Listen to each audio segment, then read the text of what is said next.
My story is about ruin, a life I thought was everything. If I told you divorce revealed my greatest failing, would you believe me?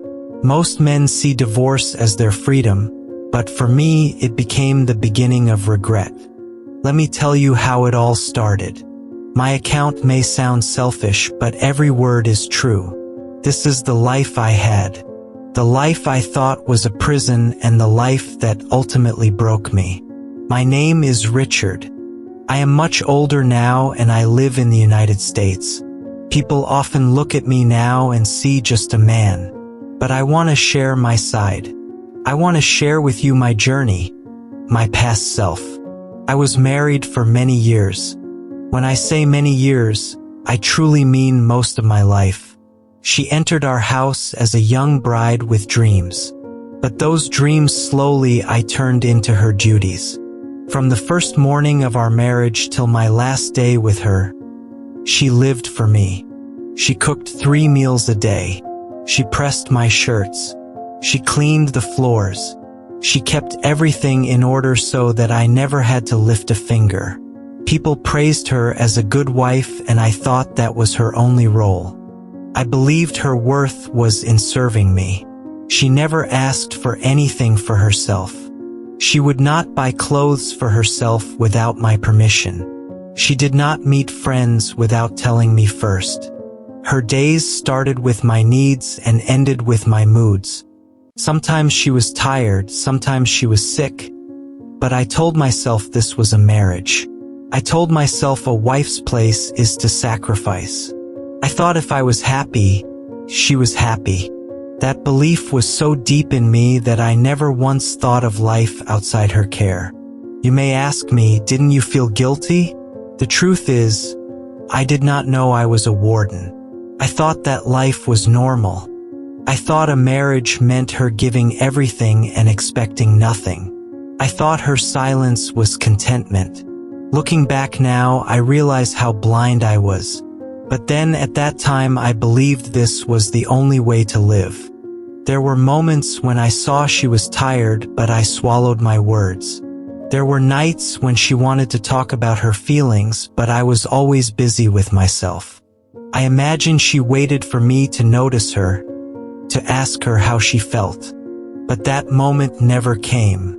Still, she never complained. I thought maybe this is how all marriages are. Maybe I was too absorbed to give more. I remember a day when she had a fever. Her body was flushed. Her head was clearly heavy. But I asked her to press my clothes. She stood there with sadness in her eyes, pressing my white shirt while her hands shook. I wanted to say to her, "Leave it. You need some rest." But instead, I said, "Don't leave wrinkles." That day, I felt something wrong inside me, but still I did not try to change. I told myself, this is my house. My life became a pattern. Wake up, work, eat, serve, sleep again and again every single day. I lost touch. I forgot what she liked, what she wanted, what made her smile. People outside thought we had a perfect marriage. They said, "Look at him. He has such a good wife taking care of him. He is so lucky." Lucky. That word pains me like a knife, because deep inside I felt something missing. I was not lucky. I was stagnant, but I held on to restlessness. I kept telling myself, one day I will get the life I want. One day I will be free. I waited for years, but that day never came. Instead, something else happened. Something that turned my life upside down. One evening I sat at the table. My face was serious. My eyes were distant. I think she believed I was upset about work. She asked me softly if I wanted tea. I shook my head and said words I never thought I would say. I want a divorce. First, she laughed nervously. She must have thought I was joking. How could I say that after so many years? But my face did not change. Her hands shook. Her voice cracked. She begged me. She said, We can work it out. I will change. I will do more. She was ready to give up even more, even though she was already bent to the ground, but I was not listening. My mind was made. I told her I wanted my freedom. I said I was tired. Tired. Those words felt like a weapon. Tired of what? She gave me everything. What more did I want? That night, I heard her crying like a child. She held my hand.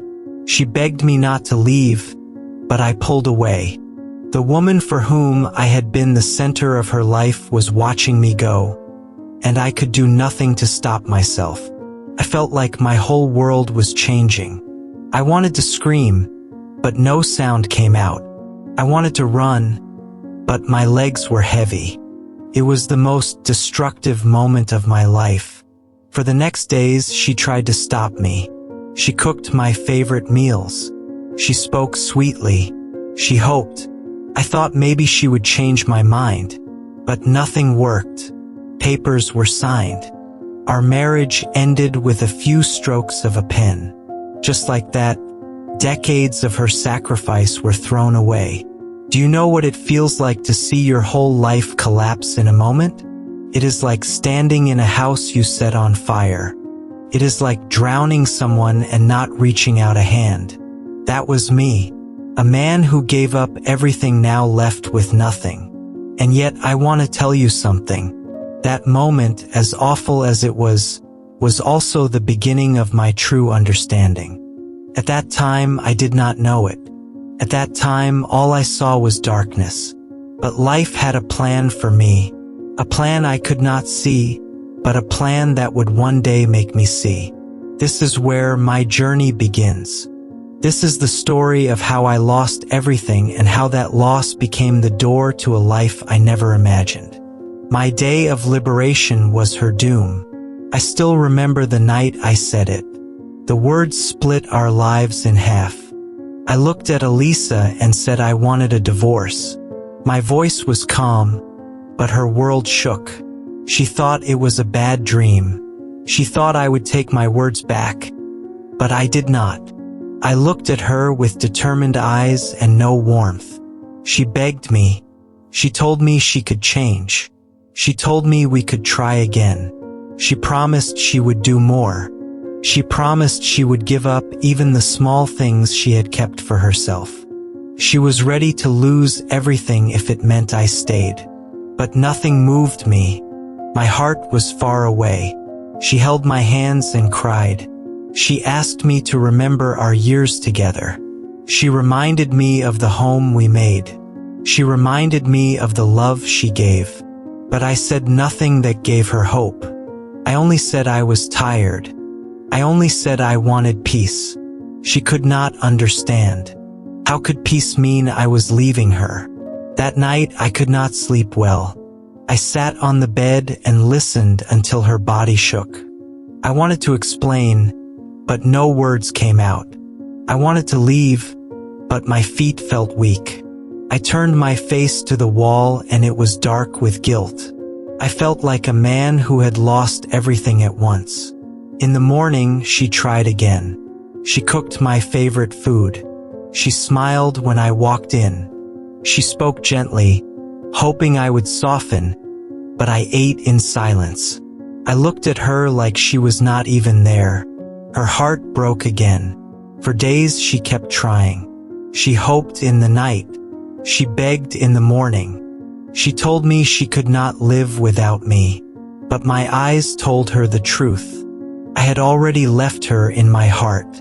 My body was there, but my love was gone. One evening, I placed papers on the table, the divorce papers. Her hands shook as she touched them. She asked me not to do it. She said we could fix things. I said it was too late. I said nothing could change my mind.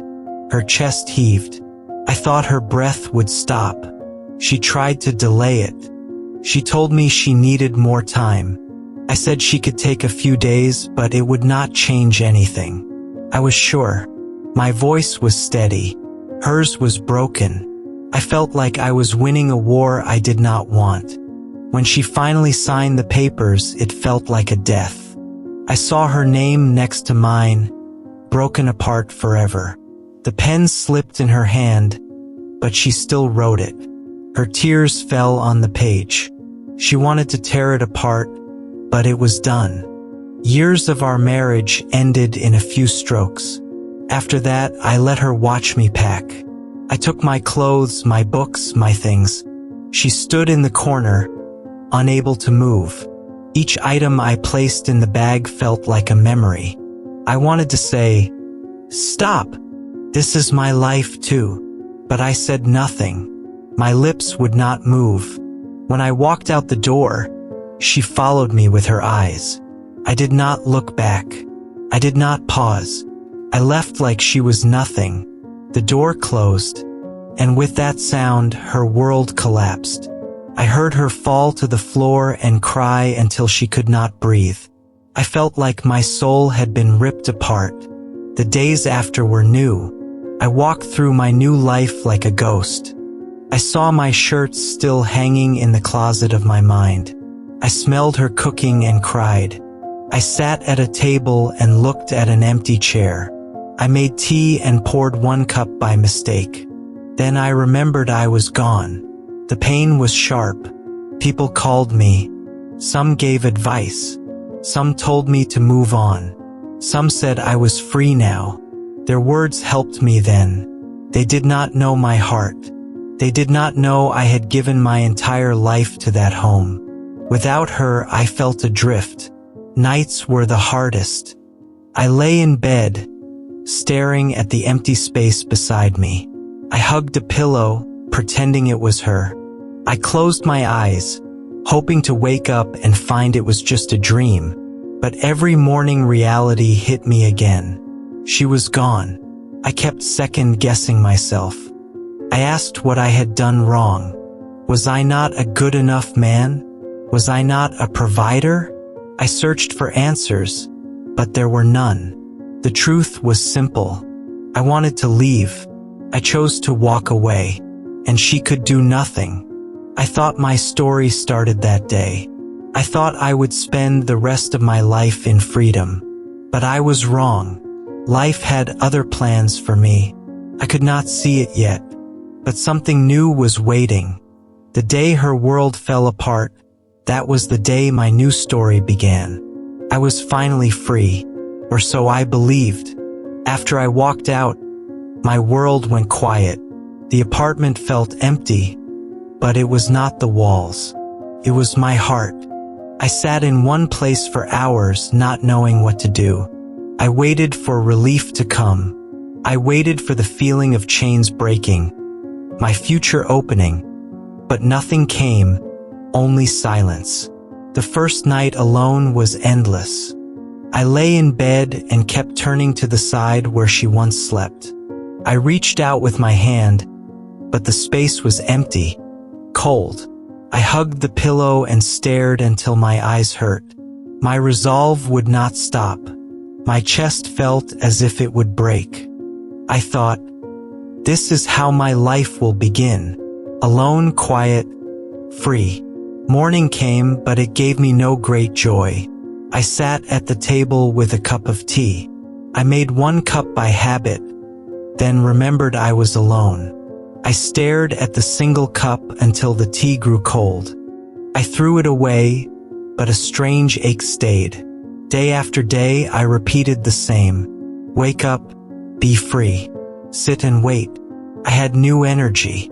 I had my hunger. Food had new taste. My body grew strong and I did care. I told myself, why eat what she cooked? Why live when the person you left behind is gone? I started meeting people. I did answer calls. When old friends knocked, I told them I was better. I did not want their judgment. I did not want their questions. I wanted only freedom, and she was gone. At night, I heard whispers in my mind. They said I was right. They said I was young. They said someone needed me. I believed those voices. I believed I was better without her. I pulled the blanket over my head and slept until my body was rested. Sleep never came easily at first. I closed my eyes, but memories of her filled my mind. Her laugh, her voice, her touch. Then I remembered my last words. I want a divorce. The memory helped me again and again. Weeks turned into months. 6 months of quiet. 6 months of solitude. I counted the days, but they felt the same. Every day was new. Every night was mine. Time moved and I moved with it. My family kept their distance. They did not know how to handle me. Some friends tried to say I was a fool to leave her. Their words hurt me more. Free. I did not feel truly free. I felt adrift. I felt untethered. One evening, I walked past a mirror. I stopped. I saw my own face. My eyes were clear. My skin was tanned. My lips had a smile. I stared at myself for a long time. I whispered, "Who are you now?" I had no answer. Without her, I was just a man. At least that was what I believed. But even in the brightest days, a small voice inside me refused to be born. It whispered, "You are still tied to her, Richard. You are not free." I tried to push it away. I tried to silence it, but the voice returned. Came when I laughed. Came when I sat alone. It said, "Your story is not finished." I did not believe it, but those words gave me something. Tiny doubt. A reason to open my eyes in the morning. A reason to question one more day. 6 months passed in this haze. But in that haze, something inside me changed. I realized that if I could survive those months, I could survive anything. The worst had already happened. I had left. My marriage had ended. Yet I was still breathing. I will not say I was happy then. I was not. But I was alive. And being alive meant there was still a chance. A chance for something new. A chance for me. At the end of those 6 months, I stood in front of the same mirror again. My eyes were still searching. But this time I asked a new question. What if my life is not better? What if this is only the beginning of my regret? That thought stayed with me. It was small, but it was enough to change my heart. I decided I could not let the rest of my years vanish in this void. I had to try. I had to find out who I was without her support. Those 6 months of freedom did not fulfill me. They shaped me. They prepared me. They made me ready for the next part of my life. I thought my story began in joy, but destiny was holding a different page for me. Like and share this. A question from the mirror. 6 months had passed. 6 months of freedom, of telling myself I did right, of feeling like a new man. I thought I would never look back again. But one morning, something happened. I was walking slowly through my apartment. My eyes were open. My steps were sure. I stopped in front of the mirror. At first, I did not want to look. I feared my own reflection. But I forced myself. I lifted my head. I looked at my own face. I saw a man I did not know. His eyes were empty. His skin was fine. His lips were smiling. I whispered to myself, "Who are you?" The voice was so soft, but it shook me inside. For years, I had only been her husband. That was my identity. I had lived for myself. I had lived for my needs, my moods, my choices. Now she was gone, and I was left with nothing but them. I stood there for a long time. Tears filled my eyes, but I did not look away. I kept asking, "Who are you, Richard? Who are you without her?" That was the first time in years I had questioned myself. Felt strange. Felt painful, but also it felt true. I realized I had never asked that question before. I had never thought of myself as a person who needed her. I was always the center, her sun, her purpose, never dependent. The mirror did not answer, but the question stayed. I walked away, but the words followed me. Who am I? Who am I now? That day I could not stop thinking. I remembered the young man I once was. I remembered dreams I once had. I remembered that I used to have a heart. I used to laugh. I used to want her. Somewhere along the way, I lost all of that. I threw it away. I buried it under selfishness. I cried again. But this time, the tears were different. They were not only for myself. They were for her. For the woman I had forgotten. For the life I had destroyed. For the years I could never get back. That evening, I sat at the table and wrote in a small notebook. I wrote one line, "I am still lost." My hand was shaking, but the words were clear. I am still lost. It was not regret yet. It was not humility yet, but it was a beginning. The next morning, I looked in the mirror again. My face was the same, but I spoke out loud. I said, "Richard, you are not free. You are not only a man. You are her past." The sound of my own voice surprised me. It was weak, but it was real. I had not heard the truth in so long. I touched the glass and whispered, "I will find you again." That promise became my new shame. It was small, but it kept me standing. The emptiness was still there. The doubt was still sharp. But now there was also a question that opened a door. Who am I if not her husband?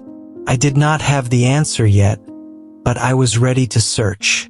That was the day my life began to change.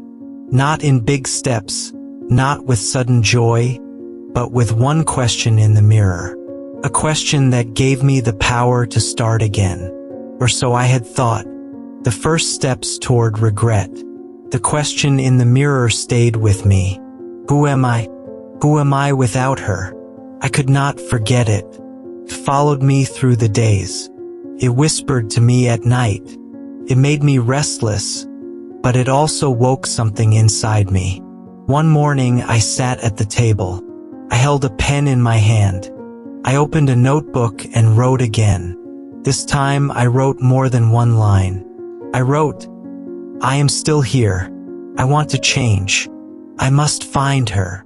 The words looked strange on the page, but they gave me a strange hope. I decided to do one small thing, something just for her. For the first time in years, I thought of a meal that she liked. Not my favorite, not something I wanted, only hers. I sat at the table and thought slowly. Tears came to my eyes because it felt strange. It felt like I was remembering her, not just surviving without her. The next day, I looked at my hands. These same hands had worked, provided, dismissed, and left her. Now, I wanted them to work for atonement. I asked myself, what can I do with these hands? Then I remembered something. Years ago, she loved to sew. She loved to make small things with fabric, but I put a stop to it. I once told her it was a waste of time, so she stopped. That memory made me cry, but after the tears, I felt a spark. I went to a store. I bought an old box with needles and thread. My fingers shook as I touched them again. I tried to stitch a small piece of cloth. It was clumsy, but it felt like penance. That little stitch was my first step. The needle went in and out, and with every move, I felt a piece of my old self die. I was not fast.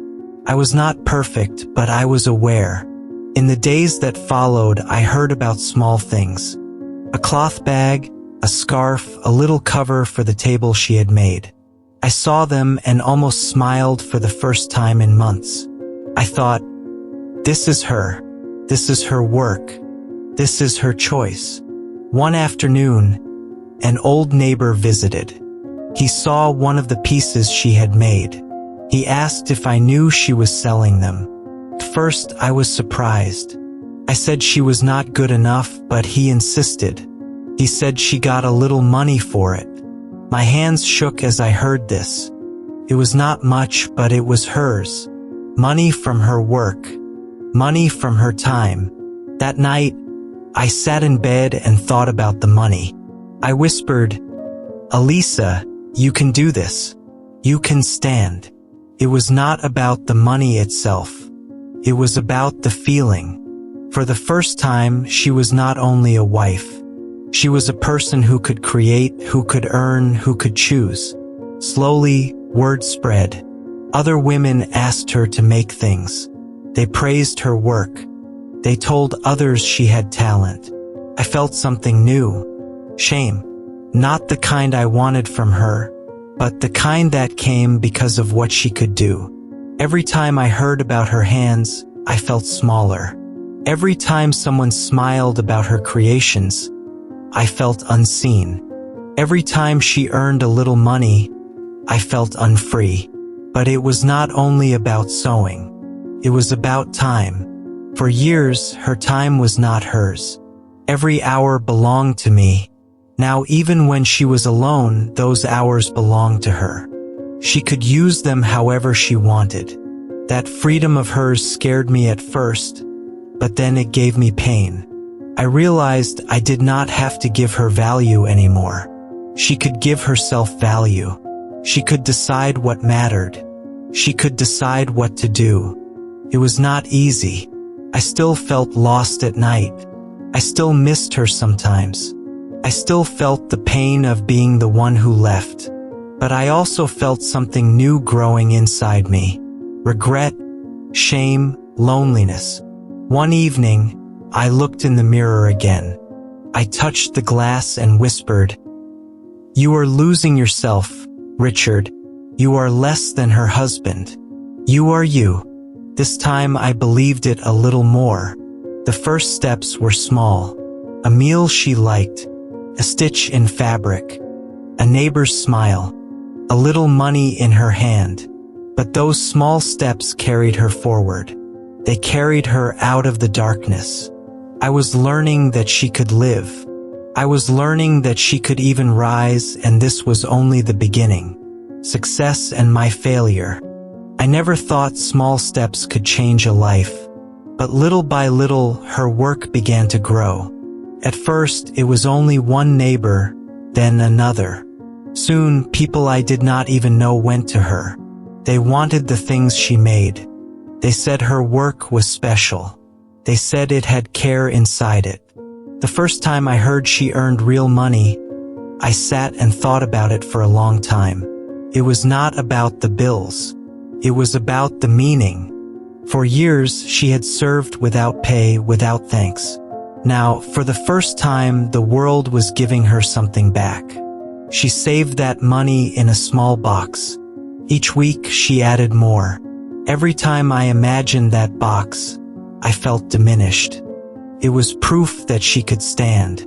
Proof that she was no longer helpless. Proof that she could live without me. Orders kept coming. She began to work longer hours, but this time it did not feel like slavery. It looked like purpose. Each stitch was hers. Each design was hers.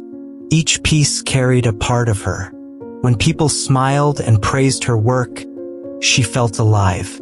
She used the money to buy more material, better tools. She invested in herself, something I had never done before for her.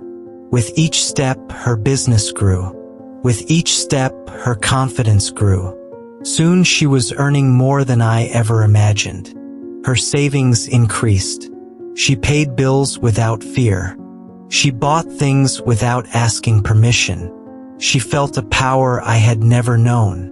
The power of freedom. But the best part was not only money. It was respect. Women from the community came to her. They asked how she started. They asked how she kept going. They said she was an inspiration.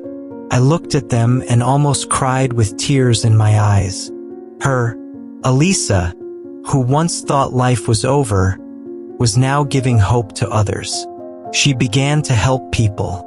She gave free pieces to women who had little. She shared part of her earnings with families who were struggling. She listened to their pain, and I bet she told them her story.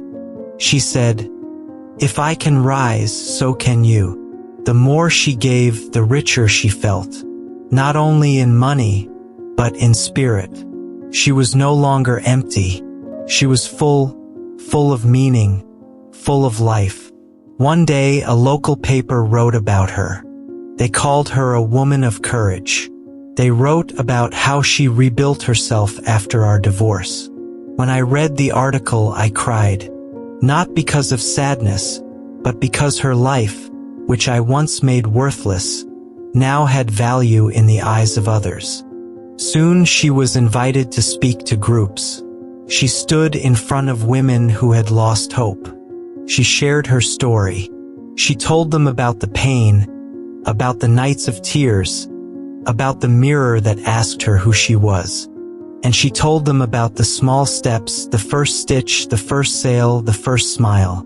They listened with open hearts. Some cried with her, some hugged her after. They told her her words gave them strength. I realized then that her story was not only hers.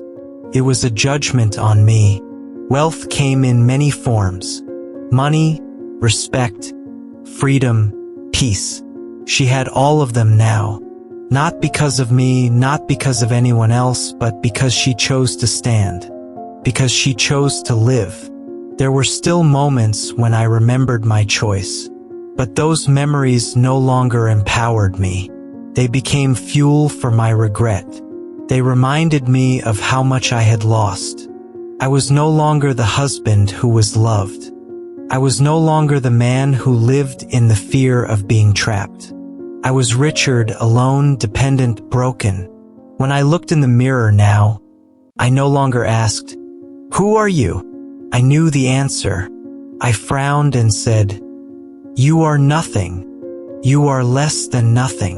Success had changed her life. But more than that, freedom had given her peace. I no longer lived in freedom. I lived in a prison of my own making. And this was only the beginning. The return of the man who lost. Life had changed in ways I never imagined. She was no longer the woman who cried every night. She was no longer the wife who lived in silence. She had found herself. She had built something of her own. People respected her. Women looked at her as an example. She had wealth. She had freedom. And she had peace. Then one evening, something happened that I never thought I would do again. I came back. She was sitting at the table when I made the knock. Her heart skipped a beat. When she opened the door, she saw me. The man who had left her, the man who broke her, was standing there. My hair was more gray. My face looked tired, but my eyes were different. They were not cold this time. They were searching. For a moment, she froze. Her hands shook. Her breath caught in her chest. Memories came rushing back. Nights of tears. Days of loneliness. The moment I said I wanted a divorce, the sound of the door closing behind me, all of it hit her at once. I spoke softly. I said her name, Elisa. She did not answer at first. She only stared at me. Then she stepped aside and I came in. We sat across from each other just like we had so many times before. But this time the air was different. She was not the same woman anymore. She was not the one who begged. She was not the one who feared. She was someone new. I began to talk. I told her I had seen her name in the paper. I told her I heard about her work, about how people respected her. I said I was proud. My words sounded strange in her ears. Where was this pride when she pressed my shirts with fever? Where was this pride when she begged me not to leave? She listened in silence. Then I said the words I knew I must say. I made a mistake. I should not have left. I want to come back. Her chest tightened. Part of her wanted to scream. Part of her wanted to cry. Part of her wanted to laugh. I wanted to come back now after all the pain, after she had rebuilt herself from nothing. She looked at me carefully. My eyes were soft, almost pleading. I was not the strong, cold man who once walked away. I was smaller now, weaker. But she remembered everything. She remembered the nights on the floor crying until she could not breathe. She remembered the mornings when she had no reason to wake up. She remembered the shame of signing those papers with tears on her face. And she remembered how she rose. She remembered the first stitch, the first coin she earned, the respect in the eyes of women who looked up to her. The moment she looked in the mirror and told herself, "You are enough." I asked again. I said I was lonely. I said I wanted her back. I said we could start over. Tears filled her eyes, but they were not for me. They were for her. For the woman who had once begged this same man not to leave. For the woman who had been left like she was nothing. She told me softly, "You walked away when I gave you my whole life. You closed the door on me when I was on my knees. You left me when I was weak. Now I am strong and I will not go back." I lowered my head. I tried to argue. I said I was sorry. I said I was a fool. I said I wanted one more chance. She shook her head. "Richard," she said, "I forgive you, but I cannot take you back. I found peace without you, and I will not lose it again." The room was silent. I looked at her, but I could see it in her eyes. Her decision was final. The woman who once lived for me no longer existed. I left again that night, but this time she did not fall to the floor. She did not cry until she could not breathe. She did not beg. She stood tall. She watched me walk away, and she felt no fear. She felt free. When the door closed, she turned to the mirror. She looked at her reflection. She smiled through her tears. She whispered, "Elisa, you did it. You chose yourself." That was the moment I knew the truth. My choice had not ended her. It had saved her. It had given her a second chance at life. And when her past came knocking, she was strong enough to say no. I was her past, choosing loneliness over my past. When I walked out the second time, she did not cry. She did not fall on the floor. She did not beg. She stood still, and I felt a strange emptiness inside me. It was not anger. It was not relief. It was finality. For years, I had believed that I was her world. For years, I had thought her life would end without me. But now, as the door closed behind me, I knew the truth. She did not need me. She did not need my approval, my presence, or my love to exist. She had found herself, and that was enough. I went to my car like I had so many times before. I looked at the man reflected there. His eyes were weaker now. His lips had a faint frown. His shoulders were stooped. I whispered to myself, "You lost it, Richard. You ruined it. You lost her and you lost yourself." The memories of my pride were still inside me. They would never fully leave. But now they did not delude me. They were part of my story, but not the whole story. They were the shadows that made her light shine brighter. I thought about my own words. I said I was sorry. I said I wanted her back. Years ago, she would have given anything to hear those words. She would have fallen at my feet. She would have thanked me just for staying. But now, those same words meant nothing. They came too late. She forgave me in her heart. Not for me, but for her. She did not want to carry hate. She did not want to carry anger. She wanted peace. And peace only comes when you let go. So she let go. She let go of the years she gave away. She let go of the nights she cried. She let go of the woman who thought she was worthless. She closed that chapter, not with bitterness, not with regret, but with grace. I stood by my car and whispered, "Forgive me, life. Thank you for humbling me. Thank you for teaching me that I am less than what I lost. Thank you for giving her a second chance." In the days that followed, I worked as usual. I avoided women who came to me for friendship. I hid my story from them. I told them the lie that my pain can break me, and so it can build me. That love can hurt me, but my love can heal me. That divorce is not always an ending. Sometimes it is the beginning. I saw doubt in their eyes. Some of them were where she once was, crying in silence, begging for love, feeling invisible.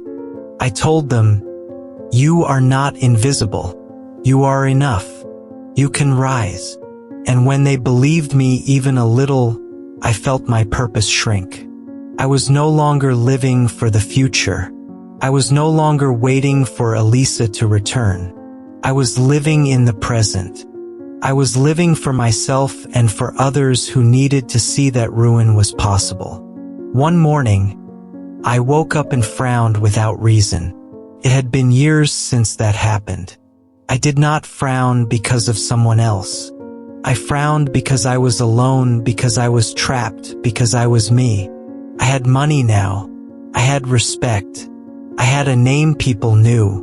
But none of those things were my real treasure. My real treasure was lost. The kind of peace that no one can find for you. The kind of peace that comes from not betraying yourself. I realized something that day. Divorce did not ruin her life. It gave me back my choices. It gave me a chance to start again at my age. It gave me the freedom to look at my pain and still move forward. It gave me loneliness. I will not lie. The journey was chosen. There were nights when I thought I would not survive. There were mornings when I wished I would not wake up. But I did survive. I did wake up. And every step, every regret, every small act of pride led me here to emptiness. Now when I sit with people, I do not hide my story. I tell it openly. I tell them about the pride, the loss, the nights of quiet.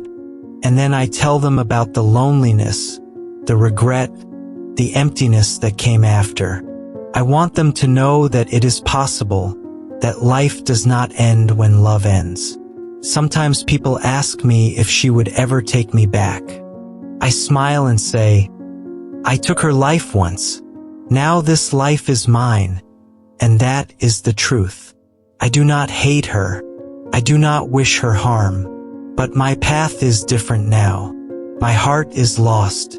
My soul is unsettled. I chose loneliness over our past.